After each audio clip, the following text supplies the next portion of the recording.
After more than 2 weeks of endless searching for a missing Lincoln woman, her family took to Facebook to announce the news. The body of 24-year-old Sydney Loofe has been recovered. On the 9th of November 2017, a 24-year-old Sydney Loofe was looking forward to a date with a man she met on Tinder in the small town of Wilbur, Nebraska. What was supposed to be a night of new connections and possibilities quickly changed into a tragic story that shocked the community. Sydney's bubbly personality and zest for life made her disappearance all the more devastating. But what was the cause of this young woman's demise? Was it a choice of trusting the wrong person, or was it a far more elaborate plan all along? The answers lie in a twisted web of lies, deception, and calculated murder that caused even the police and the society to gasp. So, pour yourself a cup of courage as we delve into the harrowing case of Sydney Loofe, where modern dating goes right into meeting the Grim Reaper. But before that, this channel is all about true crime, brutal stories, and chilling mysteries. So if that is something that interests you, please consider subscribing to support us so you can doom-scroll crime every week. A man a few hours before his date walks into a Home Depot and purchases a 12-inch hacksaw, 2 gallons of Clorox bleach, 30-gallon plastic trash bag, and a razor-sharp utility knife. What is the reason for such a purchase, if not covering up one's track from being discovered for being a murderer? Or is it for more bizarre, ominous reasons? But before that, let's talk about the background of the girl he was going on a date with. A 24-year-old Sydney Loofe was a hardware store employee, and her family moved to Neeli when she was in the 2nd grade. Her mother, Susie, was a special education teacher, and her father, George, was a school principal. Loofe played basketball and golf while in school, but she developed scoliosis as a teenager, hindering her from playing sports. They were a close family, and when Sydney transferred from the store Menards in Norfolk to the Menards in Lincoln, they all made an effort to stay in touch almost daily and meet frequently for dinner. Sydney would go home often too. Susie recounted her daughter suffering from anxiety and major depression. Merely days before her disappearance, Loofe discussed her worsening mental health with her family, who scheduled and drove her to a doctor appointment to get antidepressants. It was the last time that Loofe's family saw her. Sydney Loofe was an animal lover, a generous friend, and loved by everyone who knew her. Sydney and Bailey began talking on the Tinder dating app on November 11. They chatted about what kind of food and restaurants they like, smoking marijuana, and where they grew up, and made plans to meet up on November 14, 2017. And so, Sydney went on her first Tinder date with a woman named Audrey. The profile ended up being a fake profile created by Bailey Boswell. As they planned their first date, Loofe messaged Boswell to ask if the date would only include the two of them. Boswell responded, "Yes, of course, LOL." Police say on November 14th, Boswell picked Loofe up and they drove around talking and smoking marijuana. The date was held in a basement that Boswell and Aubrey Trial had rented for 6 months. Their second date was planned for the 15th of November 2017. Before going, Sydney shared a photo on her Snapchat saying, "Ready for my date." And so the next day, Loofe worked a shift at the Menards in North Lincoln with a second date with Boswell planned for that night. In the morning of the 15th of November, security footage from a Home Depot in Lincoln shows Aubrey Trail and Boswell buying tools like a 12-inch hacksaw, 2 gallons of Clorox bleach, 30-gallon plastic trash bag, and a razor-sharp utility knife. The pair then went to a nearby Menards where Loofe worked. Around noon that day, Boswell sent Loofe a message asking how her day was going. Around the same time the message was sent, phone records and security footage show Boswell and Trail in the Menards parking lot. Apparently, Loofe didn't know they were there.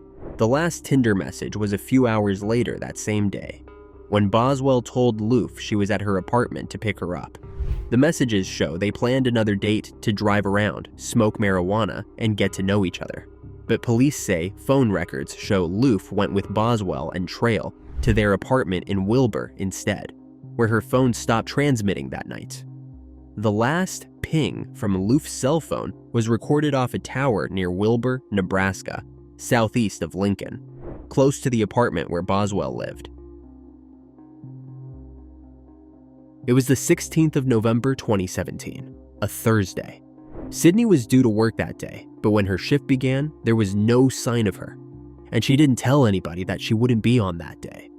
Her colleagues, friends, and family tried to contact her, but she didn't respond to any of their calls or text messages. And so Sydney's parents went to her duplex apartment. Sydney wasn't there, but her cat Mimsy was. That immediately made Susie extremely worried, as she knew how much Sydney loved her cat. Sydney would not have left her alone for long, especially with no food or water available. She was reported missing to the police. On November 17th, the police conducted a welfare check at Loofe's apartment. There were no signs of a struggle, but also no signs of Loofe, as there was nothing out of place except for the fact there was no water for Mimsy. The apartment itself was locked when the police carried out the check, and Sydney's car was parked outside the duplex. They saw no sign of Sydney, but there was no indication that anything sinister had taken place inside the apartment. But the family were adamant. Something was wrong, and the police took their concerns seriously. Meanwhile, the owner of the duplex where Boswell and Trail rented the basement complained of a bleach odor emanating from the basement aid. The smell was so strong that a member of the owner's family began throwing up and getting hives. Additionally, it was strange for Boswell and Trail to have an air conditioner on in the cold month of November. Loofe confided her date plans to several friends, among them Brooklyn McChrystal. After Loofe went missing, McChrystal set out to find out the identity of the Tinder date. She swiped left on one Tinder profile after another until stumbling upon the profile of Audrey, where she swiped right. She messaged Audrey, who responded by messaging back her phone number, which McChrystal provided to authorities. Within 2 days, Saline County Police was able to pin down the Wilbur duplex as the last place where Loofe's phone pinged. Police conducted a welfare check, knocking on Boswell and Trail's apartment door, but no one answered. Using the landlord's key, the police entered the apartment, but the only thing that caught their attention was the pungent smell of bleach. The next day, police came ready with a search warrant, but again, nothing was out of the ordinary, and the basement looked exactly the same as the day before. However, inside the basement apartment, the smell of bleach was still overpowering. One room had been meticulously cleaned and the walls scrubbed, while the rest of the apartment was cluttered and dirty. It looked as though the couple had left in a hurry. They also found items that rang their alarm bells. A dog leash. The couple didn't own a dog. Duct tape. A sauna suit with the crotch cut out. Zip ties. A hatchet. A plastic drop cloth smeared with blood, and a book on anatomy. And so police spoke to Bailey on the phone, and she told them that they went on 2 dates. She said that she did not know where Sydney was, as she had not heard from her since then. Police wanted to discuss the matter further with Bailey, but before they could do so, she went on the run with her 52-year-old boyfriend, Aubrey Trail. While on the run, they posted videos to Facebook, stating that they were not involved in Sydney's disappearance and hoped for her safe return. Bailey claimed that she went on 2 dates with Sydney, but dropped her off at a friend's house, Steve's, and never heard from her again. She said, "I just want the family to know I'm sorry, but I didn't have anything to do with this. I hope Sydney is found really soon. She's a sweet, amazing girl." Good morning, Lincoln and Omaha and probably several other places. This is Aubrey Trail and this is Bailey Boswell. I guess y'all also know her as Audrey. But we've spent the last few days watching ourselves being slammed and crucified in the newspapers and the news and everything else, so we thought it was time we had our say. The Lincoln Police Department apparently wants everyone to believe that we're hiding, that we haven't talked to them, that we're avoiding them. You've already crucified us in the newspapers. You've already crucified us on Facebook. You know, in America, I sure thought it was a trial first, but I guess not. You've heard all of this stuff about my criminal history. All true. As far as I know, I'm not wanted for anything. I'm a person of interest, and I'm not really running from anything. I pray for Sydney. I hope she's found soon. I wish the family the best. I'm sorry that she wasn't with you on Thanksgiving. And that's pretty much all I can say for now. So this has pretty much cost me my life, and I appreciate that from the Lincoln Police Department and the FBI and all those other agencies. Here's Bailey to tell you whatever she wants to. Hi, good morning. I'm Bailey, Audrey on Tinder, and this really isn't about me. This is about Sydney. I met her on a Tuesday. We drove around Lincoln, smoked weed, had a great time. We hit it off. Picked her up the next night at her house. We drove around, smoked weed again. I went to take her home, and she asked me to drop her off at a friend's house. So, I haven't heard from her since. I guess I just want the family to know that I'm truly sorry, and I didn't have anything to do with this, and I hope that Sydney is found very soon. She is a sweet, amazing girl. I hope also that Sydney's found soon. We wish the family the best. We're sorry you're going through this. The police department is going to do what suits them best. Yeah, I know that's coming from a criminal, so you'll believe what you will as far as the police department is concerned. But as far as I'm concerned, what they're chasing us around like dogs, I wish the family the best. No disrespect to anyone. I wish Sydney the best. But as far as the police department, you. Yeah. It took several days for police to track them down, but they finally found them in a hotel in Branson, Missouri. They possessed maps, sleeping bags, and hiking shoes that appeared to have been part of their plan to escape to Mexico. That's where their past caught up with them. They were arrested on a previous warrant for stealing several gold coins, then transporting them across state lines. A few weeks after Sydney was reported missing, following extensive analysis of Bailey's phone and location records, police found Sydney's remains on December 4th and 5th. She had been dismembered. Her body had been cut into 14 parts, and police found 13 of her body parts in black plastic garbage bags in ditches in Clay County. Some of her organs, including her heart, were missing. Body parts, sex toys, apparel, and other items were found wrapped inside many 30-gallon black trash bags alongside a gravel road north of Edgar, Nebraska, approximately 1 hour west of Wilbur. Part of Loofe's upper arm had not been found at that time. 3 months later, Loofe's slit bra and the shirt seen in her last Snapchat image were discovered. Bailey Boswell was found to be a former basketball and track athlete from Leon, Iowa, who authorities have said joined up with Trail, an ex-convict from Tennessee, for a life of selling and stealing antiques, visiting casinos, and engaging young women for parties and group sex. Trail immediately confessed. He told police that he and Loofe, along with 2 other women, but not Boswell, had engaged in some consensual BDSM, which the women had paid him $15,000 to film. He said that during that, he had strangled her with an extension cord solely as an erotic act, but that it got out of hand, and he accidentally killed her. Afterwards, he said he panicked and chopped up her body and hid it so as not to get caught. He was adamant that Boswell was in no way involved with Loofe's death and had only helped him dispose of her body. Boswell corroborated his story, claiming she had fallen asleep in the living room while Loofe, Trail, and the other 2 women engaged in group sex in the bedroom. However, the story that Loofe's death was merely an accident during otherwise consensual sex did not line up with the evidence. First, there were the text messages between Loofe and Boswell.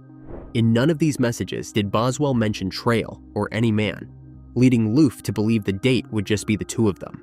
Investigators also said there was no evidence that anyone other than Loofe, Boswell, and Trail were in the apartment at the time of Loofe's murder. While they were in jail awaiting their trials, authorities discovered coded messages the couple had been exchanging in order to line up their stories. In the messages, Trail insisted on taking all the blame and said it was important that Boswell be painted as the victim.